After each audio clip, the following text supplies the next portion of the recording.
goodwill. Please give what's in your heart because we're changing the world together.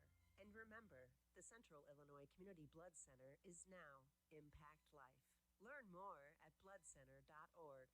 Sarah Smurfs with WNNS, the Battle of the Bulge. That's what some of us fight with.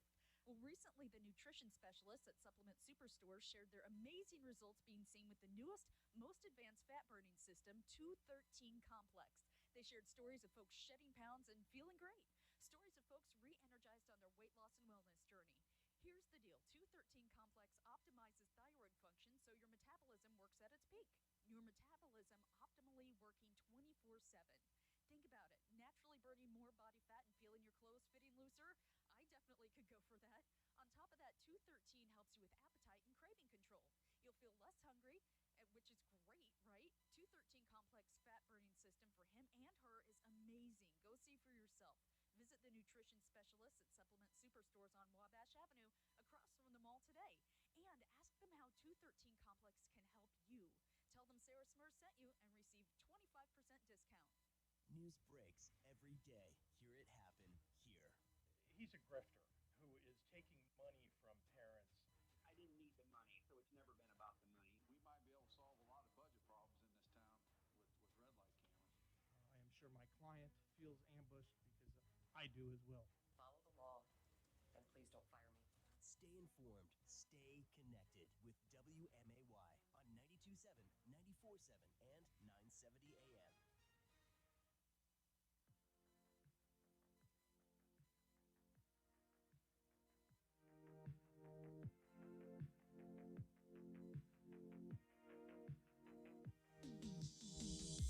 All right, back with the WMAY Morning News Feed. I'm Greg Bishop. And joined in studio, always appreciate it, State Representative Tim Butler. Thanks for taking time with us and being in person. It's the end of October. You got your pink tie on and everything to finish out the month for and your my fundraising. pink nails. Yeah. You like that? Look at Have that. you seen those yet? No. Yeah, Megan did an awesome job with the That's pink very nails. rock and roll of you. Yeah, look at that detail. I mean, she put the ribbon on there. Holy cow. Isn't that great? That's awesome. Yeah. Wow. So, yeah, quick plug. I'm still raising funds for Real Men Wear Pink. We got a few more days. If I get to $7,500, I will dye my hair pink, and it'll be there. I'll get the permanent stuff. So it'll be there all throughout November and probably into Christmas as well. So, Representative, you guys were there at the State House until like 11:45 last night. Yeah, I got out of there, ended up getting out about 12:30 or something like that, yeah. So, thanks for joining us in studio. That's what coffee's made for. Another long day today, possibly. You got congressional maps to deal with. So we'll hear a lot more about that. What I really wanted to talk to you about, and we'll touch on some of these other issues, the Healthcare Right of Conscience Act, the parental notification, and congressional maps, but talk a bit about remote legislating, because you've been passionate about this from day one, that you're concerned we're getting away from a time where people can go face-to-face and talk with their legislators. You know, look, I don't, downplay the effects of the pandemic. I mean, I understand that. And we kind of got in this debate on the floor last week a little bit when we extended remote legislating where people can, phone it in to vote and something like that. But I also honestly think we're using it as an excuse in a way so people don't have to travel to the Capitol. And I heard you earlier, yesterday was actually, I think, one of the best days that I've seen in the last year and a half with people at the Capitol. Yeah. Advocates were there, lobbyists were there, most of the members were there. It actually seemed like a kind of almost normal day. And my frustration on like with remote hearings, I mean, I think it's crazy that we all sit in the chamber with 118 legislators or 115 or however many of us are present, and then we adjourn to go to committee hearings, and then we go have committee hearings virtually. We've all been sitting in the same room together. We have large committee rooms that we could go to. We could actually do committees on the floor of the House of Representatives. We've done that before. Right. But no, we go back and we have them in front of our computer screens in our office, which makes it really hard for advocates to I think, have that personal contact with members. And that's a really important part of the process. And I called it out on committee yesterday and the executive committee yesterday because somebody's feed went down. There's no reason why we couldn't have just had that hearing in person and you wouldn't run into that. And it just, I don't think remote legislating as a governmental body is the way that we should consistently do our business. We're a year and a half into the pandemic. I think we know we've got how, a lot of stuff in place to mitigate things. We should be able to get back to a lot more normal right now. Well, and we know how to, the Senate's doing testing and whatnot. The vast majority of members are vaccinated. It's and I asked this question on the floor last week when Leader Harris re-upped on remote legislating for the floor. And I said, do we have any instances of having a problem in the Illinois House of Representatives really in the last year and a half? And we don't.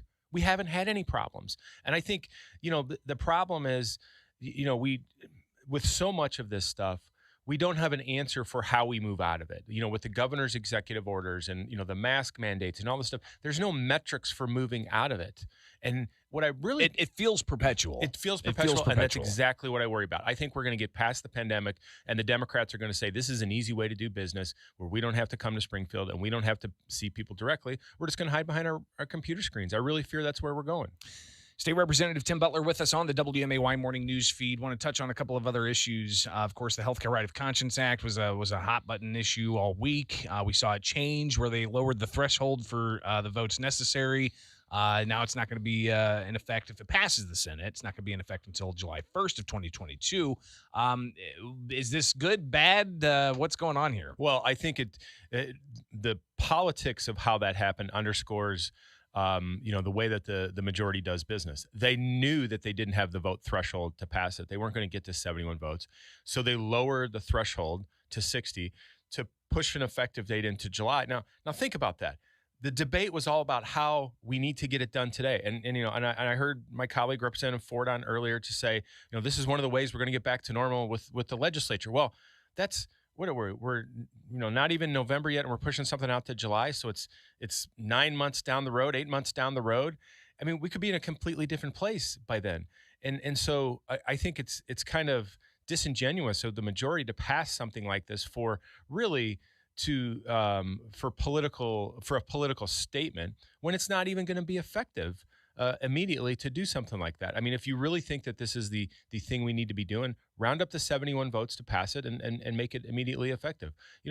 And I will say to the people who have said, the legislature needs to act on things, we should have been doing stuff like this from the beginning with the governor's executive orders. This is really the first time we've actually had something that seems really substantially related to the pandemic that we're able to put votes up on the board, and the Democrats can't even get the vote threshold that was needed to really get it done. And I think that speaks volumes about where the public is on a lot of this stuff. State Representative Tim Butler, we are out of time. It flies by. I can't believe it. But we've got congressional maps coming up in 10 seconds. What do you think? Well, I have a real belief that we're probably not going to see them today. Eventually, I don't know. I could be wrong, but they haven't even introduced the legislation yet for them. So who knows what's going to happen with it today?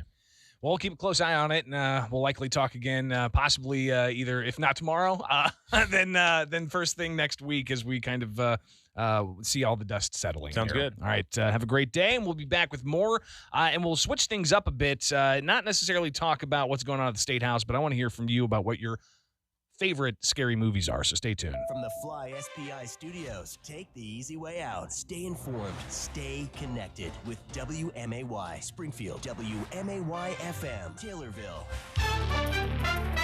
Here's the latest from ABC News. I'm Dave Packard. An announcement expected today from President Biden on the economic agenda he's been pushing for months.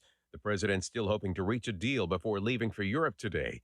ABC's Rachel Scott is at the Capitol. This could be a major breakthrough. After months of negotiations, just moments ago, sources tell me the president plans to announce a framework on a deal for his economic agenda that he believes all Democrats can get behind. The president is expected to go to Capitol Hill today to rally support for this plan, but it will be much less than what he wanted and what he promised. Moderate and progressive Democrats are still waiting to see the language. Also on Capitol Hill today, executives from big oil companies, they're expected to talk about their role their products have played in the climate change crisis and the environment.